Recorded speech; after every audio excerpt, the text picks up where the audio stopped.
This might be the day God opens the window. And so Jesus is agonizing, sweat pouring from his brow. And he is saying to the Father, let this thing pass from me. Let somebody else do this. Walking in his purpose. We tend to think that purpose is going to be easy. Can I tell you, church, purpose is not always going to be easy.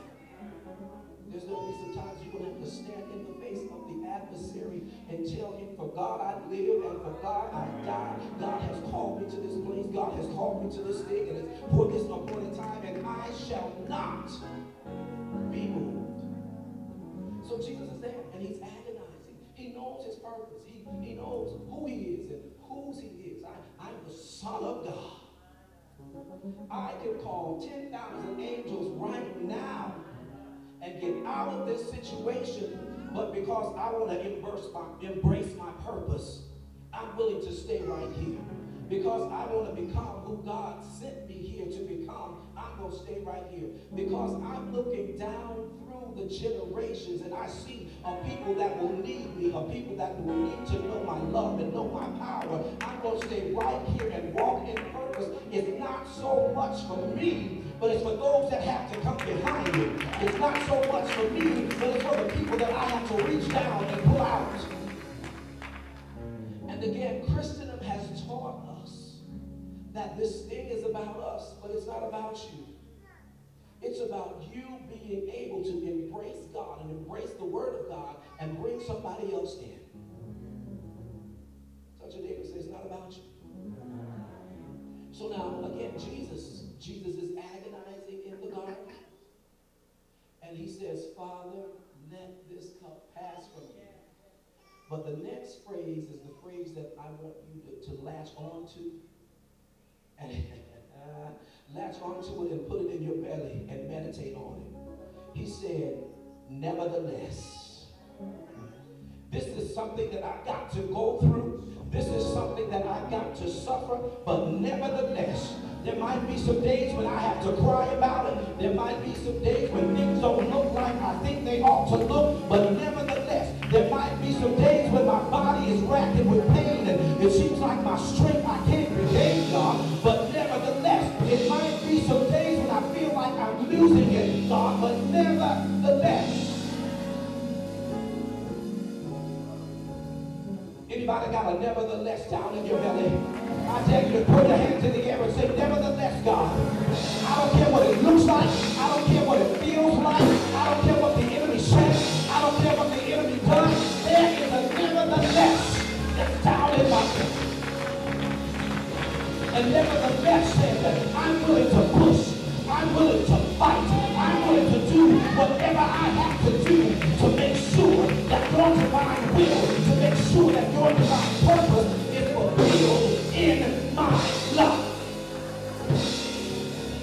It doesn't matter who don't understand. It doesn't matter who doesn't like it.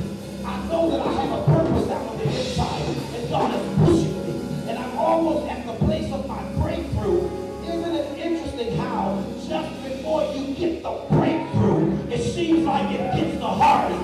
Just before you get the miracle, it seems like it gets the hardest. Just before the dawn is the darkest hour. And I've come to tell you today, it might be dark, it might be dark, it might be dark, and you can't see your way. You really don't understand what to do.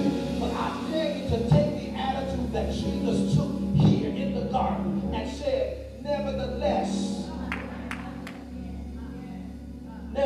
what?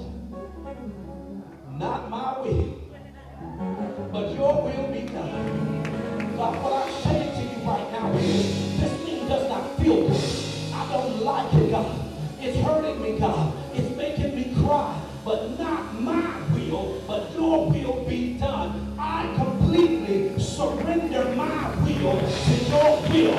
I say, wherever you want me to go, God, I'm willing to go. Whatever you want me to say, God, I'm willing to say.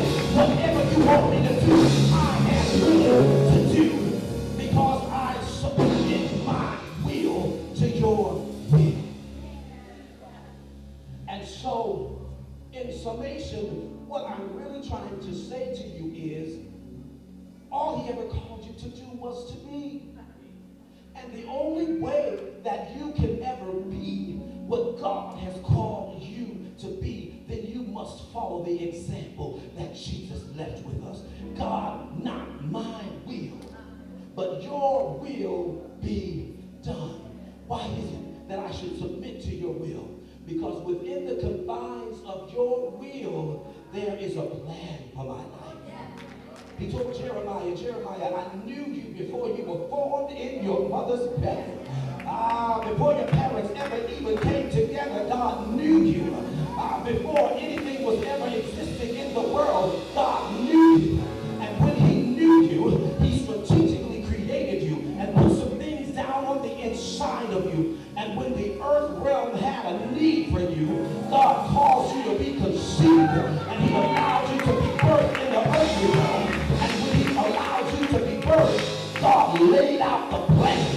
And listen, everything in the plan may not go the way you think it ought to go, but if you're walking in the will of God, that it's working together for your good.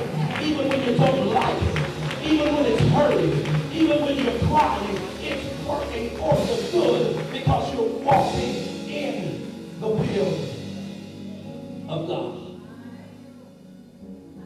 And so, God has called you to be. Look at somebody and say, God has called you to be. Tell them, can't no devil in hell stop it. Can't no demon that's walking on the earth stop it. Can't nobody sitting next to you stop it. Can't nobody on your job stop it. When complaining and saying, well, God, my boss is doing this and my boss is doing that. Your wealth is not sitting in the hands of your boss.